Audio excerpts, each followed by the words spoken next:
Oh, ça commence à être gelé. Ouais. Euh, Hello tout le monde, j'espère que ça va très très bien. Pour ma part, ça va très bien. Aujourd'hui, je vais vous parler et vous donner mon avis sur le film de 1984, Super Girls. Donc un film, je sais, qui est beaucoup critiqué, qui est même pour beaucoup de personnes l'un des pires films de super-héros jamais vus. C'est une daube, c'est de la merde. J'ai entendu beaucoup de choses sur ça, j'ai vu des critiques, donc je me suis dit, bon allez, sachant que j'aime bien Superman, j'adore Superman, c'est mon deuxième super-héros préféré après Spider-Man. Je me suis dit, Supergirls, je connais pas. J'ai jamais vu Supergirls. Je sais qu'il y a une série aussi qui est récente, mais voilà, je voulais commencer par le film de 84 et je voulais voir si ce que les personnes disaient était vrai, si ce film était vraiment mauvais, horrible, à chier, complètement flingué. Et voilà, donc voilà, je vais vous donner mon avis. Donc tout d'abord, je le rappelle, j'ai la quadrilogie Superman plus Superman Returns, donc c'est 5 films avec Christopher Reeve et le cinquième avec Brandon Root. Et voilà. Et évidemment, j'ai aussi les films Man of Steel, Batman vs Superman, Justice League version Zack Snyder. J'ai aussi l'autre version que voilà, mais je préfère regarder celle de Zack Snyder évidemment, la Snyder Cut. Et évidemment, j'ai ce fameux film Super Girls de 1984, un film que je pense que la plupart des gens doivent ne pas aimer, même détester. Et donc je l'ai en Blu-ray. Oh, regardez comment c'est trop mignon. Il y a un petit oiseau. Bref, du coup, je vais vous dire mon avis sur Supergirls. Pour commencer, déjà, ce film se passe dans le même univers du Superman de Christopher Reeve. Donc oui, parce que Supergirls est la cousine de Superman. Donc c'est un peu secret comment il nous révèle ça, parce que c'est vrai que dans les films de Christopher Reeve, on n'a jamais entendu parler de sa cousine. On pensait vraiment que Krypton, quand il était explosé, c'était fini. Et ben non, il y a une espèce d'endroit secret qui est à côté de Krypton qui s'appelle Argo City, si je ne me trompe pas. Et dedans, il y a des survivants, quoi. Bon, voilà. Et il y a beaucoup de personnes, y compris Supergirl, qui est là. Donc, elle s'appelle Kara, si je ne me trompe pas aussi. Enfin, quand elle n'est pas déguisée, évidemment, voilà. Et en gros, il y a une espèce de boule magique qui s'appelle l'Omégadron, si je ne me trompe pas, qui est la survie de leur peuple. Donc, il ne faut pas perdre cette boule, voilà.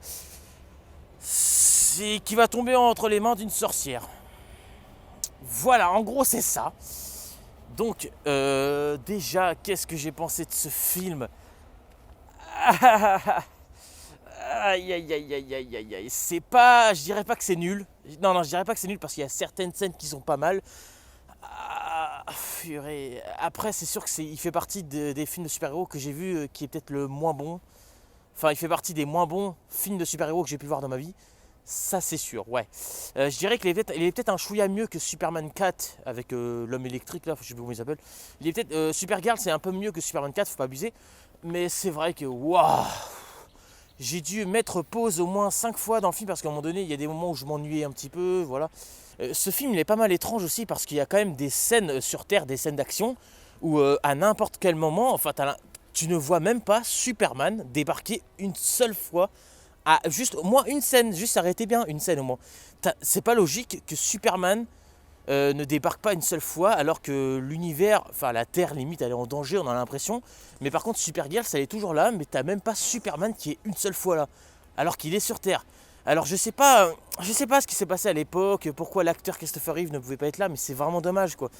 Ah, moi je trouve qu'ils auraient dû essayer de s'arranger pour qu'au moins il y ait une scène avec Christopher Reeve, ça aurait été magnifique, ça aurait été parfait. Enfin, ça aurait été parfait, le film n'aurait pas été parfait, mais je veux dire, au moins une scène avec Christopher Reeve, ça aurait été génial. Bon, il y a Jimmy Olsen, qui est là, le reporter. C'est le seul personnage qu'on retrouve, qu'on avait vu dans les Superman de Christopher Reeve, que moi ça me fait plaisir qu'il soit là. Mais voilà, c'est quand même étrange que dans un monde, sur Terre, il y a Superman, où on ne le voit même pas débarquer au moins une seule fois. On a une photo de lui, hein, il y a vraiment, il est sur Terre, quoi. Enfin, voilà. Donc c'est quand même un peu dommage. Moi, je sais pas, c'est un peu dommage, vraiment, qu'on ne le voit pas une seule fois. Ah oui, des trucs qui sont bizarres. Vous vous rappelez Christopher Reeve quand il était en Clark Kent et en Superman? Et voilà, ok, il y avait beaucoup de différences, on ne reconnaissait pas tant que ça. Mais je veux dire, au moins il avait les cheveux de la même couleur. Supergirls, quand elle est en Supergirls, elle a les cheveux blonds, elle est blonde. Et quand elle est habillée en civil, elle est brune. Pourquoi? Pourquoi tu as les cheveux qui changent de couleur? T'as mis Est-ce que t'as mis une perruque? J'ai pas compris, j'ai dû rater un truc. Donc c'est dans les commentaires si vous savez pourquoi.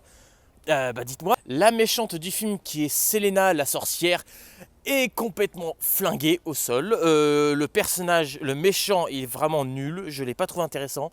Je dirais pas que l'actrice n'est pas... Elle joue bien l'actrice, hein, voilà. Mais vraiment le personnage en lui-même il est inintéressant.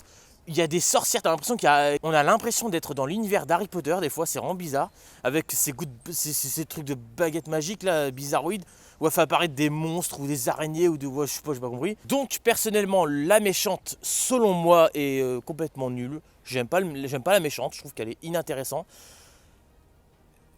Mais malgré tout ça, et ben c'est marrant, j'ai pas trouvé que le film était nul. Disons que déjà le point positif du film, et ben je trouve que l'actrice qui fait Supergirls s'en sort plutôt bien. Enfin c'est pas une grande actrice, mais je l'ai trouvé j'ai trouvé qu'elle jouait bien. Le personnage était plutôt intéressant et un petit peu attachant. Voilà, l'actrice, je la trouve sublime, elle est magnifique. Je suis un peu amoureux d'elle, enfin voilà. Mais voilà, enfin l'actrice c'est bien, elle est un peu attachante le personnage, et puis elle se fait une amie, il y a une amie avec elle, il y a Jimmy Olsen qui est là, il y a des petits personnages intéressants autour qui sont là, mais c'est trop entouré d'espèces de magie avec une sorcière, c'est vraiment un monde étrange. Il y a des choses qui sortent de nulle part, des choses qu'on n'avait jamais vues avant, on ne comprend pas pourquoi c'est là. Je veux dire, quand on regardait les films de Christopher Reeve, on pourrait pas penser qu'il y avait un espèce d'univers de sorcier maléfique, bizarroïde derrière.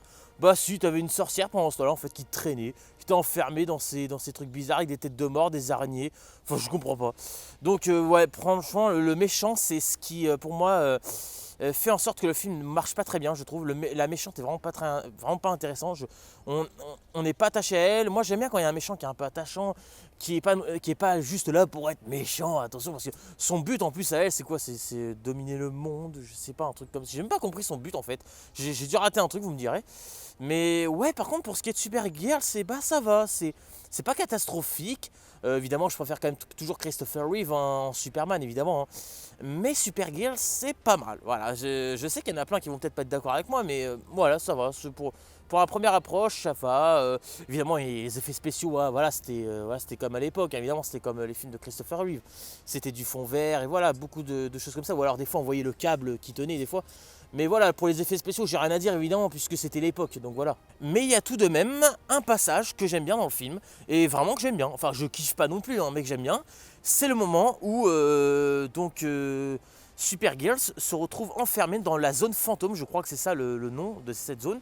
Et alors là, cet endroit, j'ai bien aimé parce que enfin, il y a un moment sombre et un peu plus... des moments un peu plus avec des espèces de trucs visqueux c'est vraiment crado. T'as des espèces de têtes de mort, t'as des têtes de mort partout. Supergirl, ça perd ses pouvoirs, elle n'arrive plus à voler. Elle essaye à un moment donné d'écraser une pierre et puis elle se met à saigner des mains parce qu'elle n'arrive plus à écraser la pierre. Et moi je trouvais que c'était pas mal, il y a des trucs intéressants. Jusqu'à voilà, ce qu'elle revienne dans le monde réel, et puis il y a la sorcière, voilà, il faut se charger de la sorcière. Et puis voilà quoi. Puis il y a aussi l'histoire d'amour avec ce gars là, avec Supergirl. L'histoire d'amour qui est très étrange, enfin ça arrive rapidement. Oh, je suis amoureux de toi, Supergirl.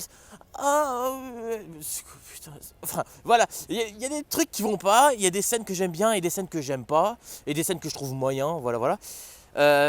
On parle aussi à un moment donné de Lois Lane, voilà, il y a des petits clins d'œil et tout, c'est vraiment sympa. Mais imaginez juste une scène d'action où Supergirl est en défaite, elle est prête à... Elle est sur le point de mourir, et que d'un coup il y a Superman qui débarque en Christopher Reeve. Mais ça aurait été génial. C'est vraiment dommage qu'à l'époque ils ont... Je sais pas en fait, peut-être ils pouvaient pas, mais c'est quand même dommage quoi. Parce que j'ai vu, c'était ce Supergirl, ça a été fait entre Superman 3 et Superman 4.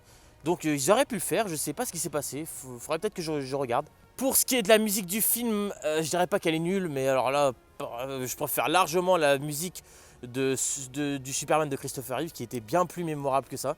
Mais voilà en gros ce film c'est ça. En fait le plus grand point fort du film c'est l'actrice qui fait Supergirl, Zara, qui je trouve s'en sort très bien l'actrice. Et voilà en gros c'est ça. Donc si j'avais une note à mettre sur ce film, ce serait clairement, je dirais 12 sur 20, peut-être 12 sur 20, c'est voilà. Et encore, je sais, beaucoup d'entre vous vont sûrement me dire que je suis gentil avec la note du film. Mais voilà, je ne l'ai pas trouvé nul, je peux pas mentir, je ne l'ai pas trouvé nul. Voilà. Mais non, après, c'est sûr que c'est pas un super film, je suis d'accord avec ça entièrement. Il y a des petits moments où je me suis ennuyé quand même, je peux pas mentir. Mais je ne l'ai pas trouvé à chier, voilà, si c'est la question. Donc voilà, c'était mon avis sur le film de Super Girls de 1984. Sur ce, je vous souhaite une très bonne journée, prenez soin de vous et ciao!